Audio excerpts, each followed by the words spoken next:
Do you want more success, more growth, more results? Then it's time for the Boundless Success Accelerator from the Modern Observer Group. This isn't your average coaching program. It's where top performers come to dominate. Weekly group sessions, on-demand coaching, a community that's got your back, and a power-packed library of tools to supercharge your business and career.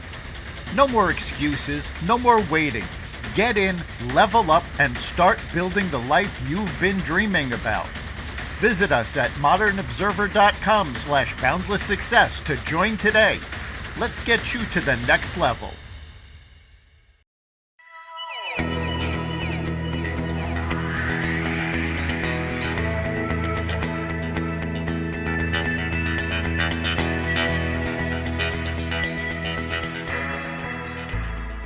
Hello and welcome to the Success Showcase. I'm your host, Eric Lopkin with the Modern Observer Group. And with me as always is Chip Janiszewski from the Happiness and Success GPS. Chip, how are you doing this week? I'm doing great, Eric. How about you? Doing fantastic. It's starting to feel like spring. Yeah, We we've had quite a cold weather stretch lately, below frozen temperatures after we got ice on top of snow. And for the last 2 days, it's been above freezing. And I'm just looking at the rain dripping off my roof now, which is just wonderful. Taking walks in 45 degrees. It's great. So, Yes, I have spent the last 4 days watching spring training baseball. I don't even care what teams I'm watching. It's just spring to me is baseball. So happy to have that back. love it myself, as you know. So we're going to have an interesting talk today. We're going to be talking about communications. And, it's funny because as business people, we tend to focus on the message that we want to put forward. Well, that's not necessarily the message the client wants to hear. And our guest today is an expert on this, Brian Gregory from Edmanity. And they have something called a yes test, which I have actually taken. It has some amazing insights, but we're going to be talking about the basics and how you make sure you're saying what your potential customer needs to hear. So, welcome, Brian. I am here. I'm ready to go, Eric and Chip. We're All ready right. to ready to do this. We're going to get into all things yes, psychology, how to make the brand shine, how to make people attracted to it, how to change your game overnight. So, why don't we start? Tell our listeners a little bit about yourself, your background, and how the yes test came to be. Absolutely. My background that led to this was in advertising. I owned magazines, newspapers, publications, and I did that for about 20 years. And I was always dismayed when people would send in their artwork. You'd sell the ad, and they would give you the artwork that would go in the magazine, and then you'd hope it would work because you want the client to be happy. Of course, they're hoping it works, and then it wouldn't. The ad would fail. They would come after me and my family. They'd hate the salesperson, right? They'd hate advertising. They're like, this is no good. I'm canceling my ad. And this cycle was it's depressing, and anybody in media can relate to this. If you're out there, you know exactly what I'm talking about. When we depend on the client to produce A-level creative to put into our products so that it works, and they send you C-level creative, you can't hate the client. They don't know any better. Yep. But it motivated me to say, look, since they don't know any better and they're not going to hire an agency, um, we need to figure out how to help our clients. And that is what began my trip down the abyss, the rabbit hole of human emotions, to try to figure out which emotions sell what products. How can I teach people how to do that, and to study what worked in the past? Because I'll tell you one thing that is a big secret. If you want to know how people are going to react to advertising in the future, just study how they reacted to advertising in the past. It will teach you a lot about human nature, because we don't buy on logic, we buy on emotion. And Yes, we do. that's everything that we do is based on human emotion, specifically the ones that you need to know for your business, your brand, your product, so that you can make more sales, more money, more clients, all that good stuff can be yours if you do it right. Absolutely. And the first step in that is actually understanding who you're trying to sell to.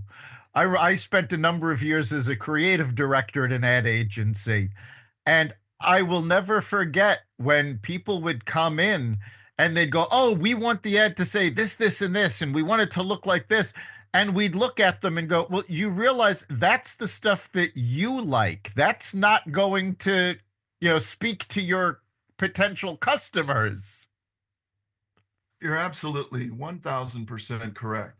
And here's what happens. You're in a business, you live it, you breathe it, 24 hours a day, you're thinking about it.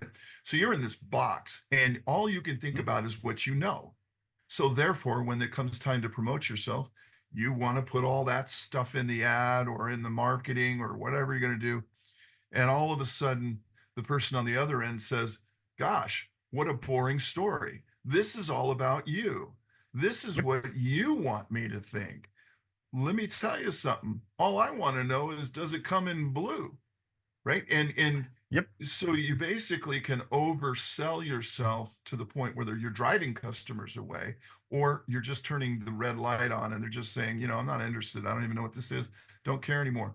You've got to say what they want if you want them to buy. You cannot put this in some company, take the company brochure, give that to the stockholders. When it comes time to promote yourself, you better be inside their subconscious mind, because that's what pulls out the credit card, the feeling of the brand, not the product, not the logic. That's so true. In fact, I actually just wrote a blog post about this. There is, and what triggered my writing the blog post is there's an insurance company. I'm not going to give the name, but you might be able to figure it out from the description. They decided they wanted to go for a humorous take for their ads.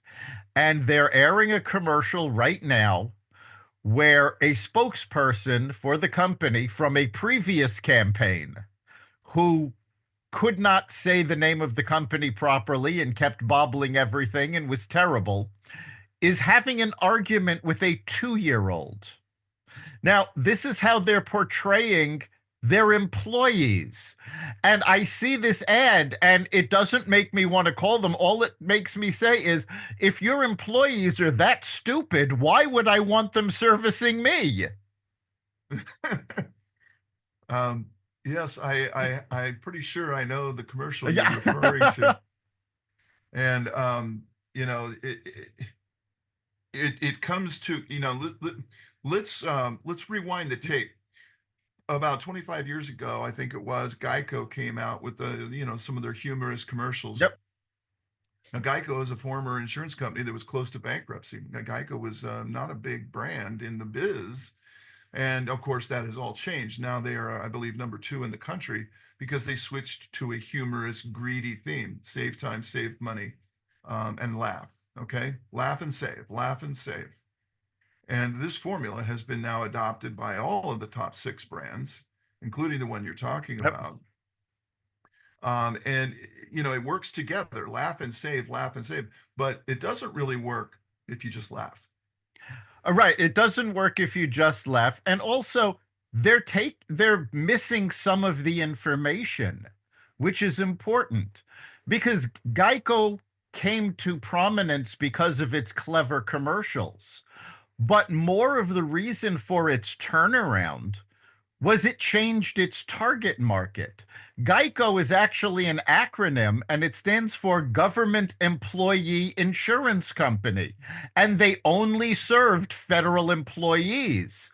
When they launched the new campaign, they opened up their target market to anybody. So there was a lot of business changes in the background that went into their sudden resurgence, not just a funny ad. Yeah, and they brought in the gecko, of course. Which, the interesting story behind that is that the gecko didn't exist and wasn't going to exist. But when Geico launched their new campaign, they're like, "We have to do commercials. We got to move. We got money. We got to go." And there was an actor strike at the time. They couldn't use live spokespeople. So they created the lizard as an alternative spokesperson for the brand. And of course, the rest is history. The thing turned Yep. out to be just popular as heck. And people liked the lizard and then the pigs and the Neanderthals and everything else they kept coming up with.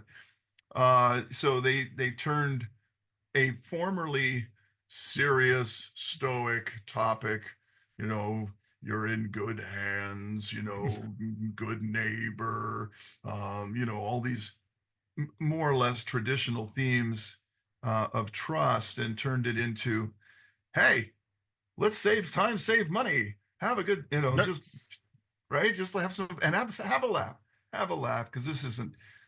We know you don't like car insurance. Nobody does. Nobody wants to hear about car insurance. But we'll laugh, and all of a sudden, if you're laughing, you're liking. If you're liking, you're buying, and that's how Geico caught up to the rest of the insurance world and surpassed almost every company in this country. All right. And, as you said before, we buy on emotion. And what that ad did was it created an emotion. You laughed, you enjoyed yourself while watching it. And how many people have an emotional response to auto insurance? Zero. Right. Yeah. So Maybe by there's a guy out there that sells it. He thinks it's the greatest thing in the world, right? But right. But nobody wants to buy it. by creating that emotional connection, they created buyers.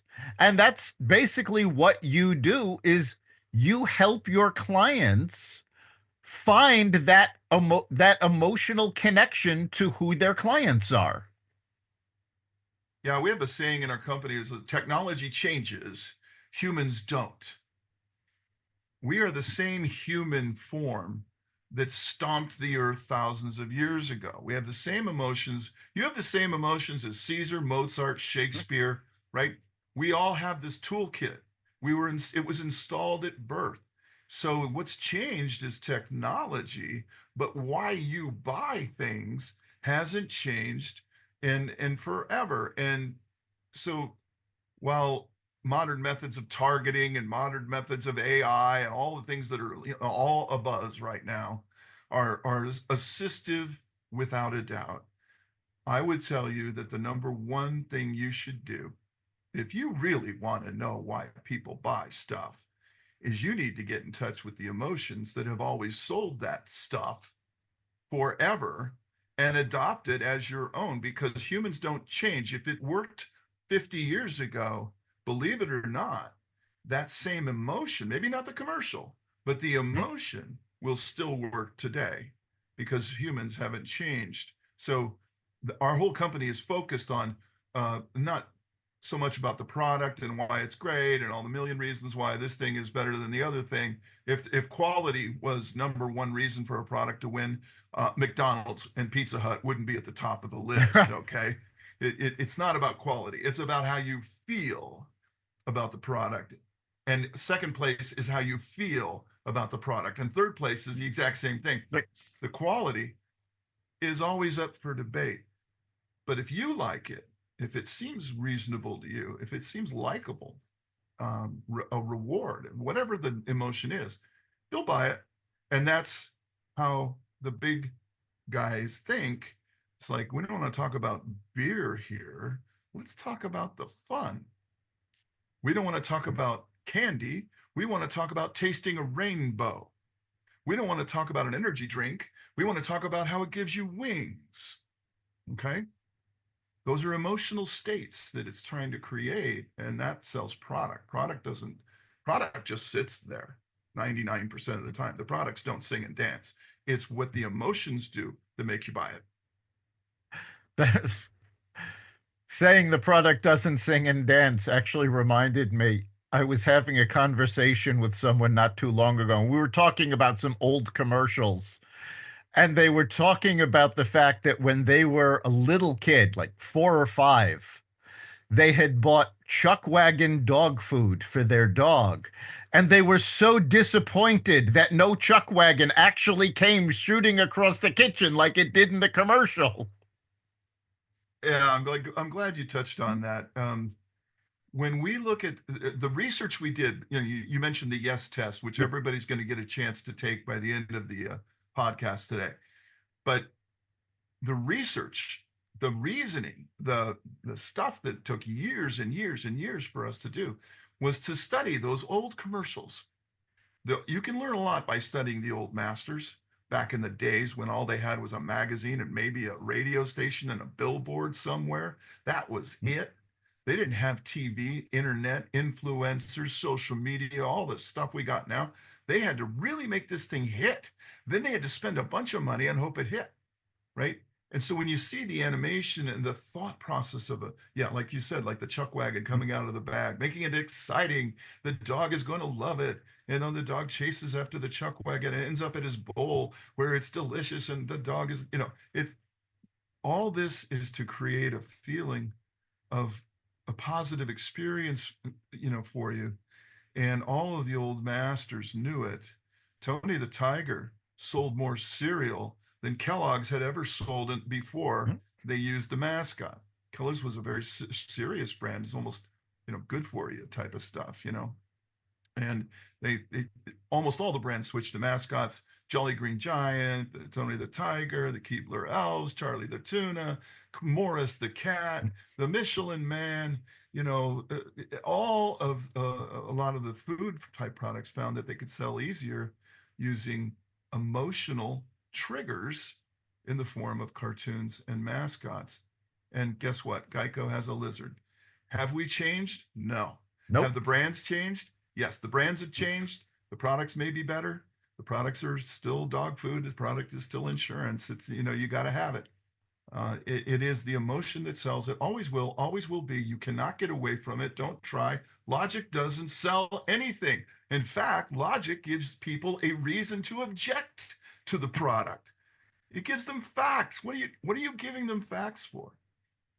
Do we have a debate going on? Are we in school? No.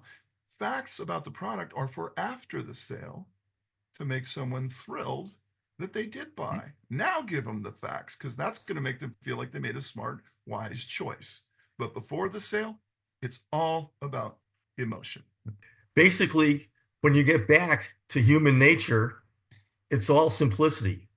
When we talk about networking, Eric and I run networking meetings and we talk about doing your 30-second commercial. The purpose is not to let people know everything that you do. In fact, that'll put people to sleep.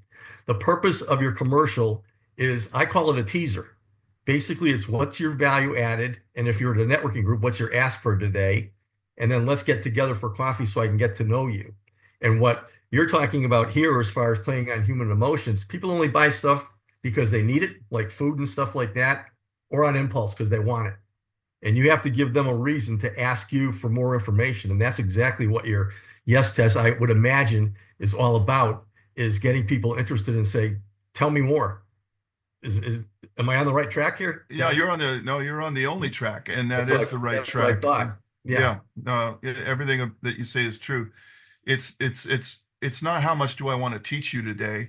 I want you to feel today what I'm putting out there. I want you to feel, come to the meeting. You won't believe what happens when you get there. You will be sorry if you miss it, because if you snooze, you lose, and you'll miss out, and everyone else will get ahead of you because they were there and you're not. Now we have fear of loss entering the picture. So these are all what I call triggers. Emotions are triggers. They kind of make you jog to the left or jog to the right towards the decision of buying.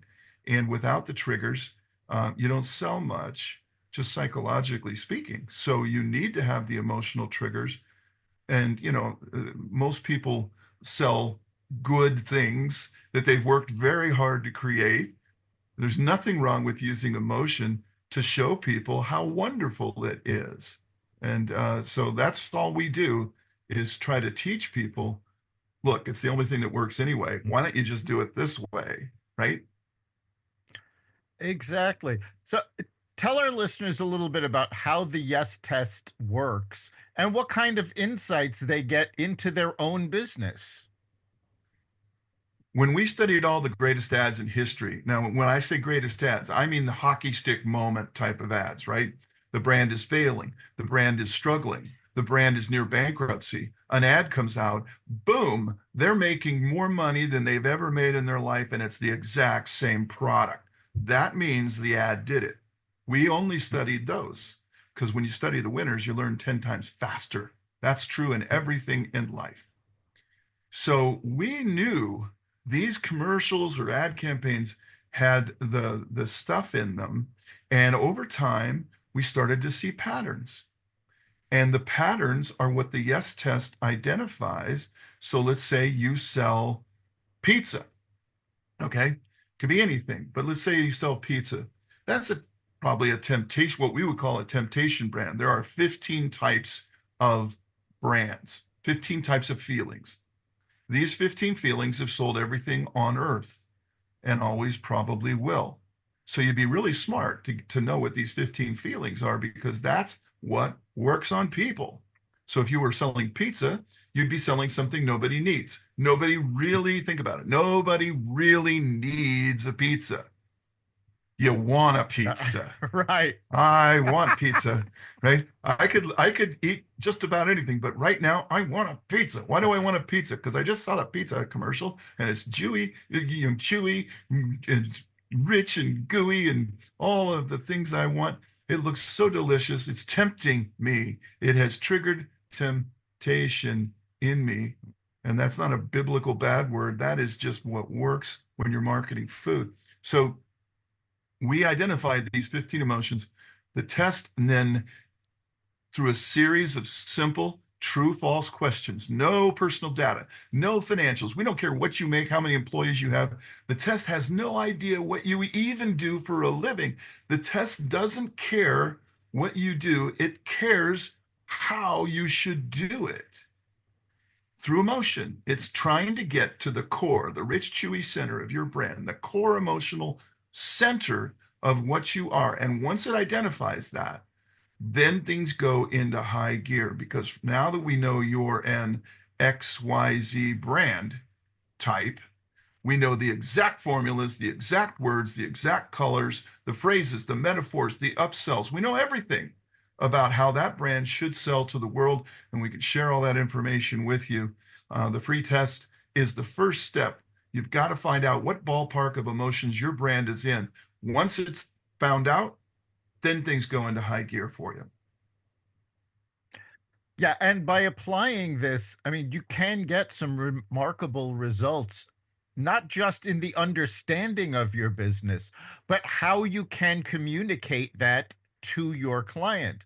I took the yes test for the Modern Observer Group. We are an attraction brand, Okay. and it has been very eye-opening to see. And there's certain things that, quite frankly, I should have noticed before because we do business coaching, we do personal coaching.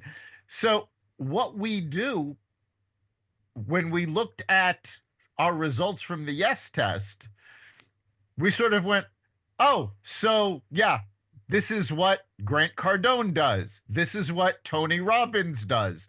Why did they do this? Because that's the type of brand they are. And you could immediately see examples of, oh, yes, this has to do with what we do in the industry. And there's a lot of, factors to it. But once you read through it, there's this light bulb moment where you go, oh, you know what? I really should have realized this. Yeah, it can even be a flash bulb. I mean, let's be honest. When you figure out how simple, see, that's one of the things people wrestle with. They read the results, and when you get your test, you get about 8 pages of results. So we give you a ton of things that are Yes. actionable on day one, right? You can go say, well, wow, I kind of knew that, but now that confirms it. Or you'll also say, I had no idea that was a big factor. I want to try that because we haven't done that. We know the psychological reasons why people buy your product, even if you don't, we do. And so these flash bulbs go off in your mind. It's like, oh, this is so simple. How have we been mucking this up for so long, right? We overcomplicated it. Humans love to overcomplicate things. Just look at the IRS code, right? Yep. 20 million pages about how to collect a tax. Nobody understands it. It's same with business. We can make things so complex to make ourselves seem smart that we literally blow our own ship right out of the water, poke a hole in your own canoe and sink. And when you get to the yes test, it'll tell you, here's all you gotta do. It's so simple. Just do what all the other big brands that were like you did that won. Just copy the winning formulas.